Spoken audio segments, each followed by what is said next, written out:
একদিকে প্রীতি জিন্তা এবং আরেকদিকে বিরাট কোহলি। 18 বছরের অপেক্ষার অবসান হবে যে কোনো একজনের এবং প্রথমবারের মতো আইপিএল এর শিরোপা জিতবে হয় রয়্যাল চ্যালেঞ্জার্স বেঙ্গালুরু অথবা পাঞ্জাব কিংস।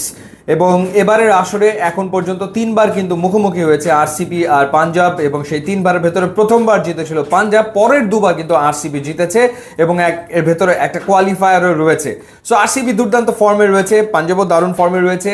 ইন্টারেস্টিং ব্যাপার হচ্ছে এটা আরসিবির চতুর্থ ফাইনাল। এর আগে তারা আরও তিনবার ফাইনাল খেলেছে। 2016-তে তারা সবশেষ ফাইনাল খেলেছে, কখনো শিরোপা জেতেনি। আর প্রীতি জিন্তার পাঞ্জাব এর আগে 2014 সালে আইপিএল এর ফাইনালে খেলেছিল, কলকাতার কাছে হেরেছিল, এটা তাদের দ্বিতীয় ফাইনাল। সব মিলিয়ে আইপিএল এর 36টা ম্যাচে মুখোমুখি হয়েছে আরসিবি এবং পাঞ্জাব, এবং দুটো দলই জিতেছে 18টা করে ম্যাচ, একেবারে সমান সমান। তো দুই দলের পারফর্মারদেরকে নিয়ে যদি কথা বলি, সত্যিকার অর্থে আরসিবিকে ফাইনালে এনেছেন বিরাট কোহলি। দুর্দান্ত পারফর্ম করে চলেছেন বিরাট কোহলি, এবং 14 ম্যাচে 614 রান করেছেন বিরাট কোহলি। রান তোলাদের তালিকাতে তিনি রয়েছেন 5-এ। তার গড় হচ্ছে 55.81, স্ট্রাইক রেট 146.53, 8টা 50 করেছেন, 8টা 50 14 ম্যাচের ভেতরে। সুপার ফর্মে রয়েছেন কিং কোহলি, কোনো সন্দেহের ব্যাপারে নাই। পক্ষান্তরে শ্রেয়াস আইয়ার, ক্যাপ্টেন তিনি পাঞ্জাব কিংসের, তিনি 603 রান করেছেন এবং রান তোলাদের তালিকাতে ঠিক বিরাট কোহলির পরে 6 নম্বরে তিনি রয়েছেন। 16 ম্যাচে 603 রান, তার গড় হচ্ছে 54.81, স্ট্রাইক রেট 175.80। সেকেন্ড কোয়ালিফায়ারে ফ্যান্টাস্টিক একটা ইনিংস খেলেছেন মুম্বাই ইন্ডিয়ান্সের বিপক্ষে। এবং এর আগে গতবার তিনি শাহরুখের কলকাতা নাইট রাইডার্সকে চ্যাম্পিয়ন করেছিলেন, এবার প্রীতির পাঞ্জাবকে ফাইনালে এনেছেন। সো ব্যাটিংয়ে ডেফিনেটলি এই দুই তারকার দিকে তাকিয়ে থাকবে ফ্যান্স। এবং বোলিংয়ের ক্ষেত্রে জশ হেজেলউড, তিনি দারুণ পারফর্ম করেছেন। 11 ম্যাচে 21 উইকেট নিয়েছেন। আরসিবির স্টার বোলার হচ্ছে হেজেলউড। পক্ষান্তরে পাঞ্জাবের সেরা বোলার আর্শদীপ সিং 16 ম্যাচে 18 উইকেট নিয়েছেন।